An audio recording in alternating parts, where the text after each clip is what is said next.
الله أكبر الله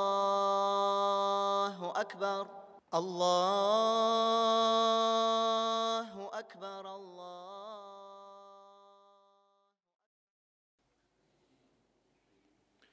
Бисмилlah, ассалату вассаляму аля расулилля, ва аля алихи, ва асхабихи, ва ман валя. Пусть Аллах примет наше поклонение, пусть Аллах простит нам наши грехи и укрепит на том пути, которым мы идем, и умертвит, будучи мусульманами, со словами «Ла иляха илляллах, Мухаммад Расулуллах». Также наш любимый пророк Мухаммад, саллаллаху алейхи вассалям, говорит: человек, который пришел в дом Аллаха ради того, чтобы получить знания, то он получит награду, как будто совершил полноценный хадж. Дай Аллах нам увидеть эту награду на наших весах. Дай Аллах те знания, которые мы с вами получаем, они принесли нам пользу как в этом мире и свидетельствовали за нас в судный день. И мы продолжаем с вами цикл лекций тафсира 30-го джуза. И, альхамдулиллах, по милости Аллаха, дошли до суры Ат-Такаthur. Ат-Такаthur — это у нас 102-я сура, и, как переводится, страсть к приумножению. И Аллах субханаху ва та'аля начинает первый аят: «Аль-хакумут такаthur». «Аль-хакумут такаthur», то есть Аллах субханаху ва та'аля, зная своих рабов, зная то, что человек, живя здесь, он всегда стремится к большему. Всегда он хочет приумножить свои достояния. И не только достояния, но и свою власть, свой почет.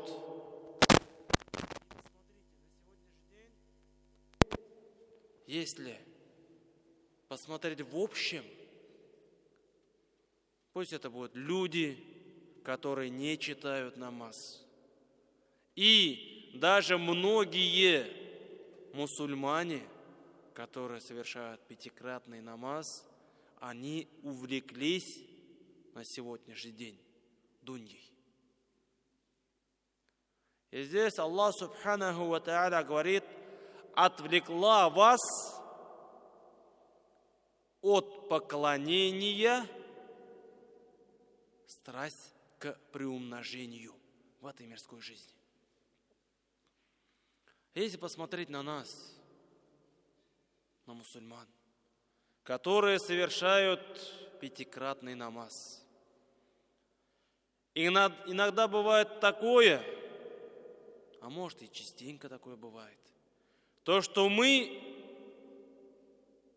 хотим прийти на общественную молитву.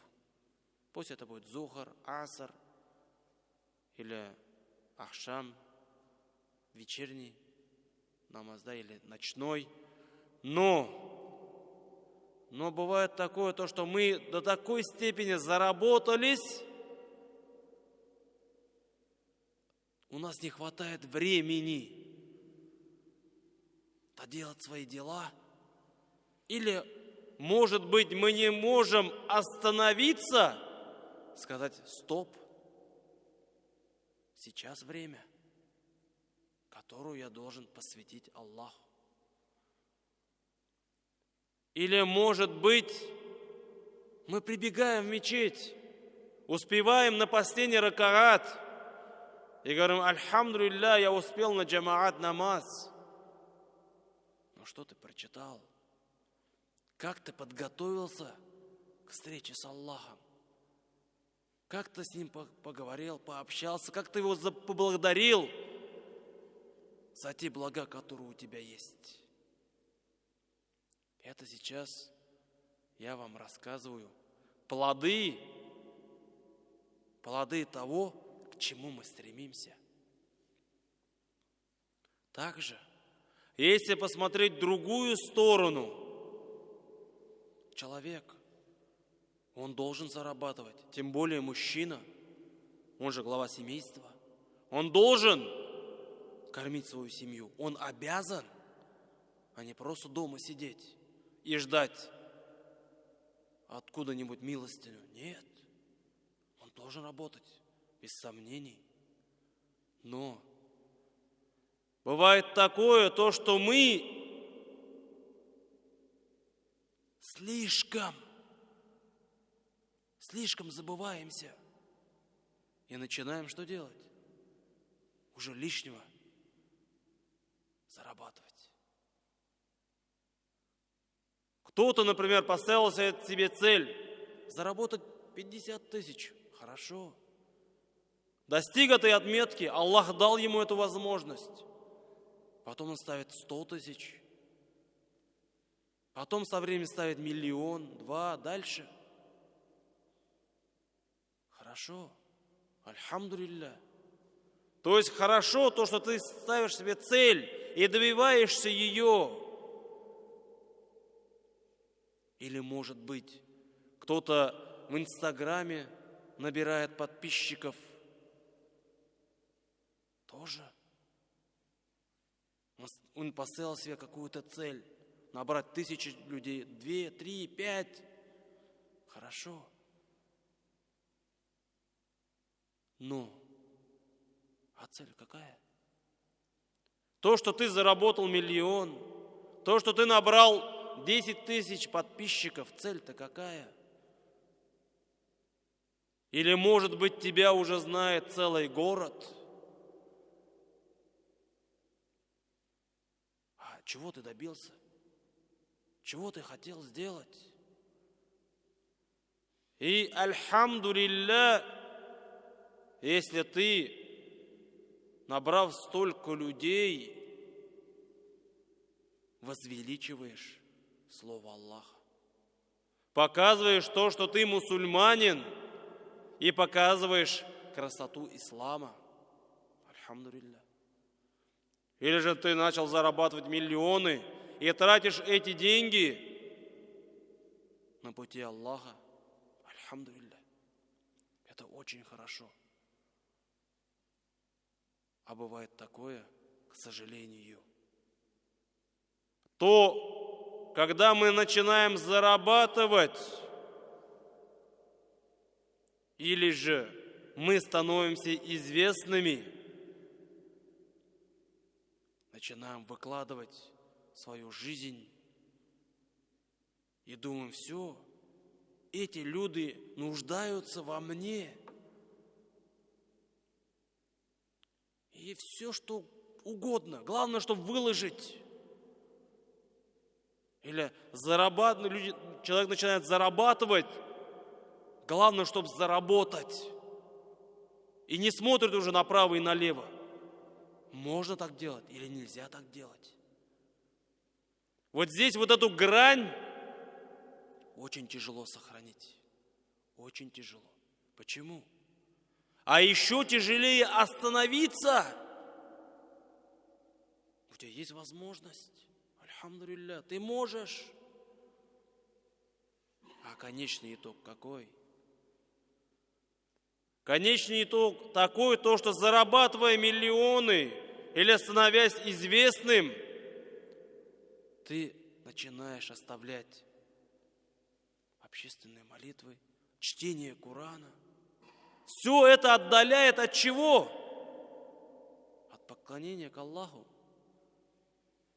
От зарабатывания награды. Из-за этого человек должен задуматься. Перед тем, как он хочет поставить цель заработать или стать известным, ради чего ты это хочешь сделать? Почему? Потому что пророк Мухаммад саллаллаху алейхи вассалям говорит, приводится в сборнике Муслима, Абу Хурайра говорит, раб Аллаха будет говорить: мое богатство, мали. Но и все его богатство состоит из 3 вещей. 3 вещи. Что это? То, что он съел и пропало. То, что он носил и износил. И то, что он потратил на пути Аллаха и осталось. А все остальное остается вот в этом мире. Кто-то всю жизнь строит большие компании, кто-то зарабатывает миллионы, но куда он их потратил? На что он их исчерпал? Или, может быть, не успел?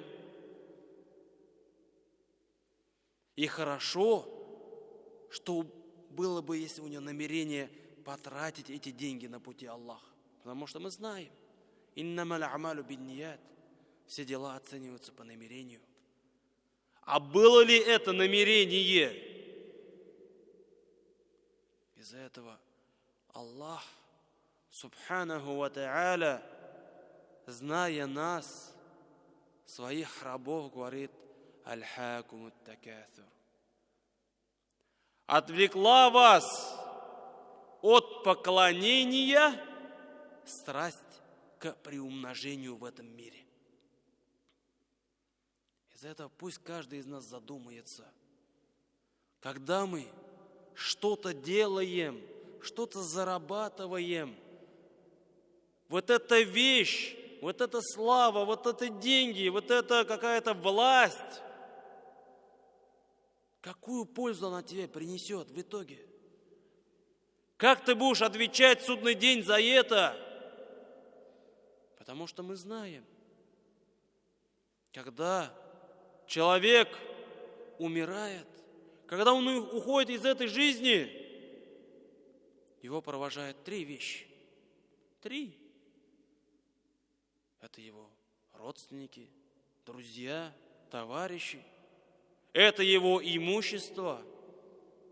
И это его дела. И 2 вещи обратно возвращаются домой. Что? Его друзья, товарищи, его родственники, близкие и его имущество. Сколько он стремился, старался, тратил время. Говорил то, что нет у меня времени на намаз. Не успеваю я читать Коран. Мне еще надо. Но все это остается здесь. Да, твоим детям, твоим наследникам будет хорошо. Они разделят все это. Может быть, мирно, тихо. А может, начнется страшная война. За что? Да за твои деньги, за твое имущество. А тебе? Ты все, ушел. Тебя закопали. Ты какую пользу получил от этого? Из-за этого 3, что останется с человеком, это его дела. Сказанные слова и сделанные дела. И может быть, если бы ты остановился и на 5 минут приехал бы пораньше в мечеть, прочитал бы с джамаатом намаз. Или, может быть, когда ты прочитал утренний намаз, на 5 минут сел бы за Коран и почитал бы его. Или, может быть, вместо того, чтобы где-то сидеть и выкладывать в Инстаграм то, что ты сделал, пришел бы ты на урок на полчаса. И это помогло бы тебе. Из-за этого, когда мы стремимся к чему-то, задумайся, к чему это тебя приведет, какую пользу она тебе принесет. И как пророк Мухаммад, саллаллаху алейхи вассалям, сказал, еда, которую мы кушаем каждый день, она все пропадет. Одежду, которую мы с вами носим и износим, она тоже все не принесет пользу. А то, что мы потратим на пути Аллаха, вот что принесет нам пользу. Из-за этого пусть каждый из нас задумается, что и как принесет мне пользу. И Аллах субханаху ва та'аля, сказав «Альхакумут такаthур», потом говорит, у него есть предел. «Хатта зуртумуль макабир», пока не навестит вас могилы. Что это? Пока не придет к тебе смерть. И вот когда к нему придет смерть, тогда он поймет, чего он добился. И смотрите, бывает такое, строишь в этом мире какие-то компании или зарабатываешь какие-то деньги, и по какой-то причине Аллах субханаху ва та'аля тебя приземляет. Ты теряешь это. Ты теряешь это. Тяжело потерять то, к чему ты стремился. Тяжело потерять то, на что ты потратил столько сил, столько времени. Но у тебя есть возможность заново встать на ноги, осознать свои ошибки и идти дальше. Есть возможность. А вот когда ты посетишь могилы, твой дом, твой последний дом, вот тогда уже не будет этой возможности. Не будет. Все, конец. И вот здесь ты поймешь, да, оказывается, я ошибся, но уже будет поздно. Уже не будет возможности заново встать, переосмыслить свои ошибки и заново строить. Не будет этой возможности.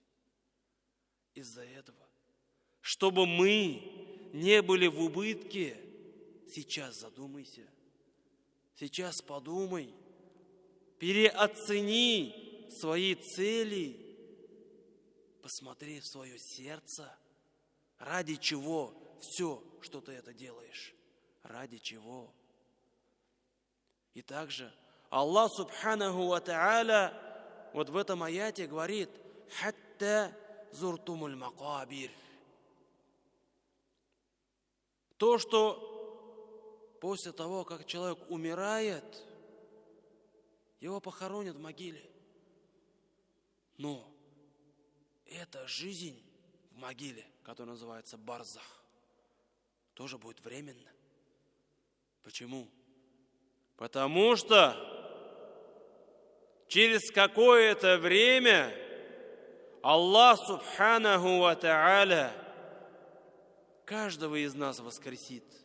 Каждого из нас. Каждого из нас поднимет из этой могилы.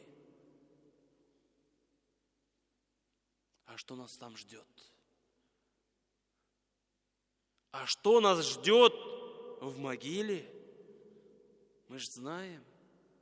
Человек, который поклонялся Аллаху, который остерегался Его запретов, когда он войдет в эту могилу, то ему покажут его место в аду, но потом заменят, и он будет радоваться, он будет видеть свое место в раю, ощущать запах, и его могила будет широкой. А тот, который где-то совершил какие-то упущения, тогда что? Может быть, он, альхамдулилля, был мусульманином, но какие-то упущения делал, кому-то обещал и не сделал, кого-то оскорбил и не извинился. А может быть, у него была возможность получать знания, но он не воспользовался этим. И вот в этой могиле Аллах Субханаху ва Тааля сделает так, то, что его могила будет до такой степени узкой, и он там будет наказываться, очищаться. И до судного дня успеет ли он? А еще вопрос, хочешь ли ты этого? Чтобы тебя вот в этой узкой могиле, где ребра входят друг в друга, ты наказывался. А если не успеешь там? А если там не успеешь? И когда Аллах Субханаху ва Тааля воскресит заново, и когда начнется судный день, и позовут тебя, и ты начнешь отвечать. И по причине того, что ты стремился вот в этом мире приумножать свое богатство, свою власть, свою шухра, то есть свою известность, оно тебя будет отдалять от рая. Тогда что? Из-за этого Аллах Субханаху ва Тааля говорит: «Калля сауфа та'алямун». Так нет же, скоро вы узнаете. «Thumma калля сауфа та'алямун». Потом, нет же, вы скоро узнаете. «Калля лау та'алямуна илма аль-якин». Нет же. О, если бы вы знали знанием убежденности. И посмотрите, когда пророк Мухаммад, саллаллаху алейхи вассалям, увидел ад, ему показали ад, и он пришел к сахабам. Кто такие сахабы? Это те, которые видели пророка воочию. Они уверовали в него. Они были с ним. Они сражались на пути Аллаха. Они желали заработать рай. Обращаясь к ним, он что говорит? Если бы, говорит, вы видели то, что я видел, вы бы не поднимали головы. Сажда. А мы? Мы-то что? Мы ни пророка не видели. Мы даже близко не стоим к сахабам. Так что? К чему мы стремимся? Куда мы бежим? Что нас ждет? И самое главное, что мы приготовили к встрече с Аллахом?